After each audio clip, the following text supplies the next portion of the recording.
So due to the strikes and constant delays of films that would have come out this year, I've unfortunately found myself scrounging for future content. You know, something that could grow this channel as well as be fun for myself to talk about and for you to watch. So naturally, I resort to the easy pickings of doing MCU retrospectives. Starting off with, of course, Captain America, the first Avengers, since the word first is in the title. I'm also well aware that these movies have been covered to death on YouTube and every other platform ever, so there isn't really anything I can say that hasn't been said already. However, you clicked on this video to hear me talk about it, I presume, and hear me you shall. But before we start the whole MCU retrospective thing, I like to lay down some groundwork before we move forward. For starters, I'm going to try to view each movie as objective as possible and throw my nostalgia and preconceived notions out the window. Second, I'm going to be rating each movie at the end of every video, but I have a whole other video about how I rate stuff, so check that out if you want, link in the description. And third, I'm only going to be watching these movies one phase at a time, so I will not be moving on to other phases until I'm done with this one. Make sense? Good. It's not very complicated. Anyway, let's finally dive into Captain America, the first Avenger. So the movie opens up like your average Joe Rogan podcast. You get a flying saucer stuck in the ice. You get the government trying to cover it up. At least one of them was part of an archaeological dig. Whoa, that'd be a great Steven Spielberg movie. And then you got the Nazis hunting for these occult artifacts to win them the war. And here we meet Red Skull, who rides up in a pretty sick-looking car. And then he runs into the janitor from Harry Potter, or I guess the child fucker from Game of Thrones, if you know him from that. Your mother would still be a milkmaid if I hadn't squirted you into her belly. Whoa, buddy, you can get killed for saying shit like that. Oh, yep. Yeah, there he goes. And they make it pretty clear right away that this dude will kill just about anyone to get what he wants. But maybe you can help your village. You must have some friends out there, some little grandchildren, perhaps. I have no need for them to die. So far, though, I will say I am digging the vibe of this movie. We get saucer-like imagery. We get the Nazis hunting the occult. It just feels very B-movie-esque, you know? It feels not that kind of B-movie. You like jazz? But like sci-fi B-movie, like 1950s B-movie.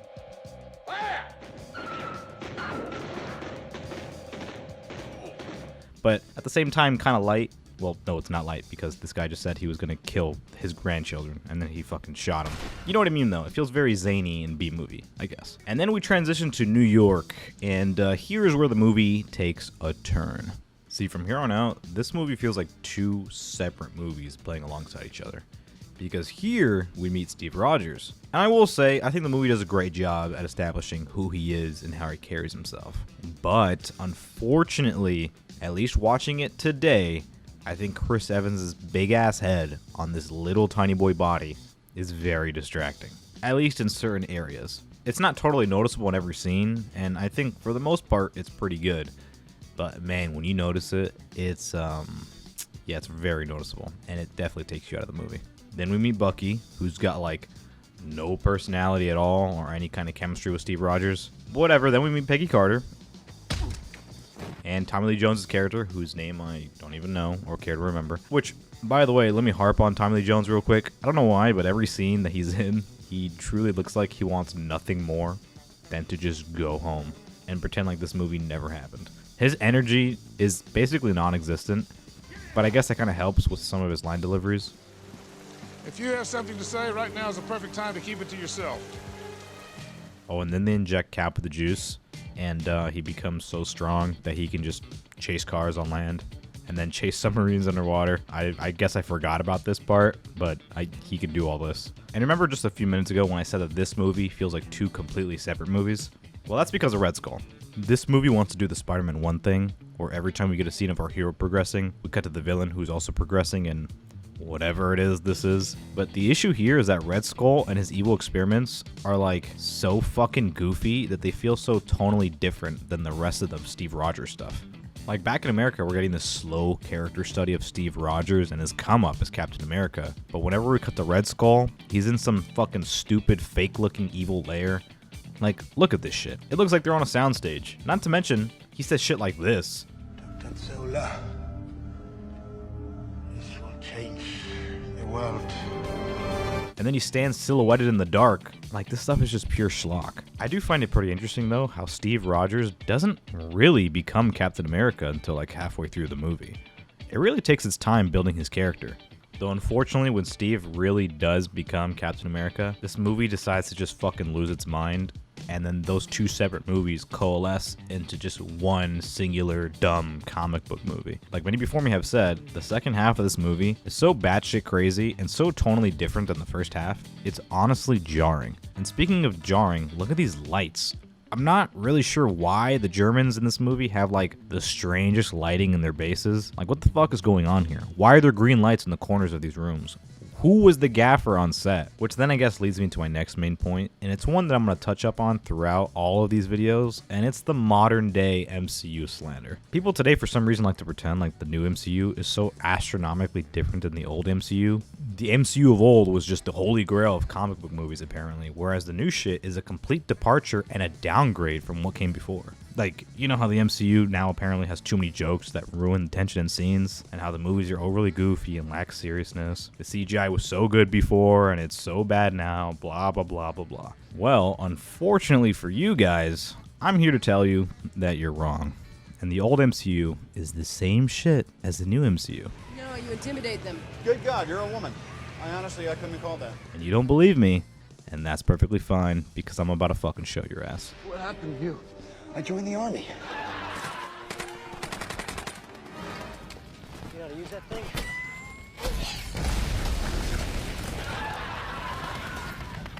Okay.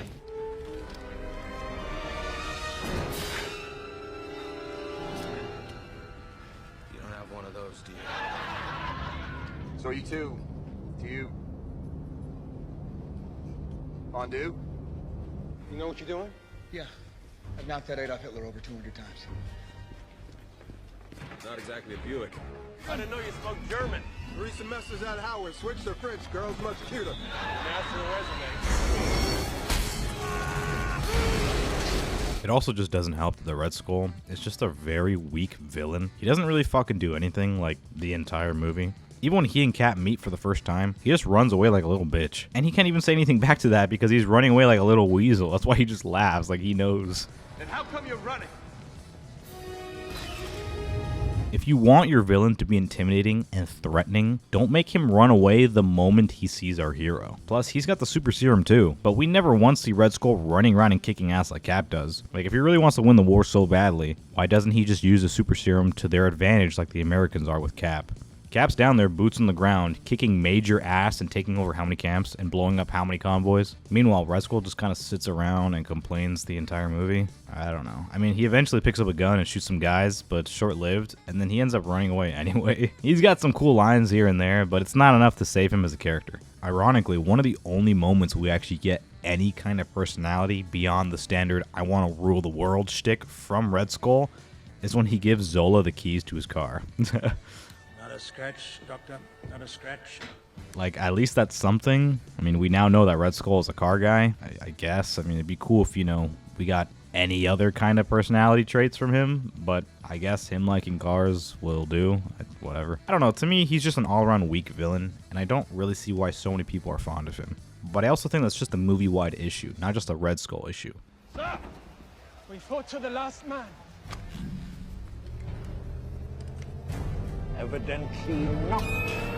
This movie has a huge characterization issue. Like, if your name's not Steve Rogers, then the movie will either give you the most bare bones of characterization or none at all. And I understand that this is a comic book movie, all right? You're not going to really get too much characterization here, which is a little bit ironic because people like these movies for the characters, but whatever. Like, at one point, Tommy Lee Jones wants to recruit a team of, like, elite soldiers for the final siege or something. I honestly don't even really know. And Cap's like, don't worry about it. I got some guys I know. And then it cuts to these fucking goobers. Like, huh? Who the fuck are any of you? We only just got introduced to you guys legit 5 minutes ago.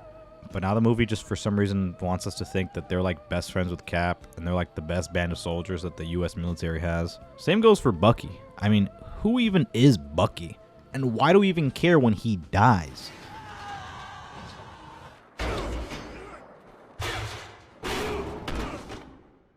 They both live, by the way. Bucky's interactions with Cap were okay at best, and I truly never got a good sense of friendship or camaraderie between the two of them. Again, it doesn't really help that he has like no personality. He's just generic soldier guy, and he falls off a fucking train. And yes, I'm well aware that his character is further built upon in the future movies. Yeah, no shit, alright? But I'm just talking about this movie. Like, you can't just kill off some dude and tell the audience to care about it just because our main character does. We know nothing about him, and we barely got any meaningful screen time with him. So why the fuck do we care? Don't worry though, because it's not just Bucky. Peggy has it too. But honestly, I don't think as bad. At least Peggy is in more of the movie and is there for Cap a lot more than Bucky was. Sure, Bucky was captured, but you know what I mean. She's the one who even helped him save Bucky in the first place. I also just think her romance with Steve is very strange. Like, she doesn't really seem that into him at first, and then he kind of just gloats about how much he gets his ass beat. I got beat up in that alley, in that parking lot, behind that diner. You have no idea how to talk to a woman, do you? And then he gets jacked and she's suddenly into him. And then, I don't know, later on in the movie, she finds him like kissing Queen Marjorie from Game of Thrones. And then she kind of just shoots him for some reason in a room full of people. Like, what the fuck is wrong with you, lady? That bullet could have ricocheted and hit someone. Anyone in this crowded room. What is wrong with you? Lady, what is wrong with you? But whatever, blah, blah, blah. We're in the final act. Guys are being punched. Goofy shit is happening. The Nazi bikes are shooting laser beams for some reason. I mean, this scene is bordering on parodying the Return of the Jedi's Endor scene.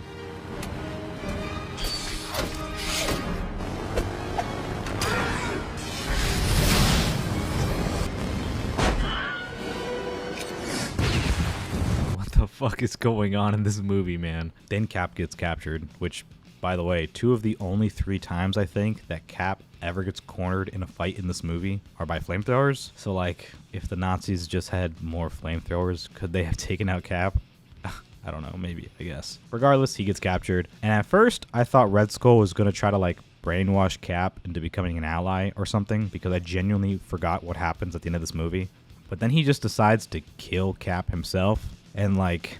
why? You could have just killed him when he was surrounded earlier. And sure, it could be a situation where like Red Skull wants to kill Cap himself, but then like, could that be made clearer? Maybe? I didn't really get that impression too much. Plus, Cap's whole plan is banking on him being captured and taken into this specific room. Like, what if they just captured Cap and brought him into the fucking hallway and shot him in the back of the head there?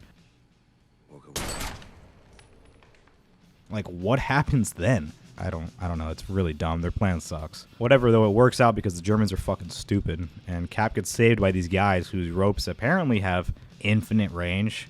I don't know. They just go into the fucking ether. Look at this. Where are they coming from? Whatever. He does more chasing a Red Skull. We get more jokes. You're late.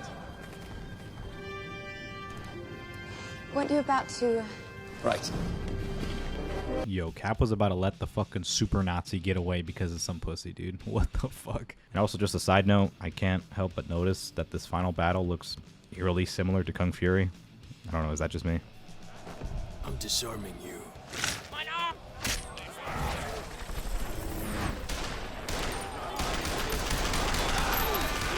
Anyway, they get into the sick-ass car and they drive for what seems to be miles and miles beneath this mountain. I find it pretty insane that Hydra was able to just completely mine out this entire mountain so quickly. But whatever, it's fine. We get another joke. Don't think about it too much. I'm not kissing you. I actually thought that was pretty funny. Whatever. Then Cap boards the ship, falls off the ship, gets the best kill in the movie, and gets back on the ship. And then he runs into the bombs, which are thankfully labeled where they're being dropped. I mean, the Germans wouldn't want to get confused, of course. They don't want to drop New York on Chicago. Then they have the final brawl, and Captain America just beats the shit out of Red Skull, and then he dies like a bitch. Although, his quote-unquote death is pretty cool looking, I can't deny. And then Cap sets up his final dance for Endgame, and then he just drives into the earth. Like, holy shit. And then, yeah, and then he's recruited by Nick Fury shortly after. Now, I don't know about you guys, but to me, that movie felt barely any different than the Marvel that we get today. It's still full of jokes. It's full of very, very goofy shit. And the plot is just bare bones. Like, I don't even know what Red Skull's plan was. I just watched this movie. What was his plan? I don't know. So far, though, even though it sounds like I'm hating, I'm not. I think the MCU Retrospective is off to a pretty decent start. I think this movie is fairly enjoyable. It was a fun watch, and I didn't really find myself checking the time throughout it, so I guess that's a good sign. I think I'm feeling a 6 out of 10 with this one to start off the MCU Retrospective. Not too shabby. It's an enjoyable time, but not necessarily a great time. Give it a rewatch if you're interested. And yeah, that's really it. I'll see you all in the next one.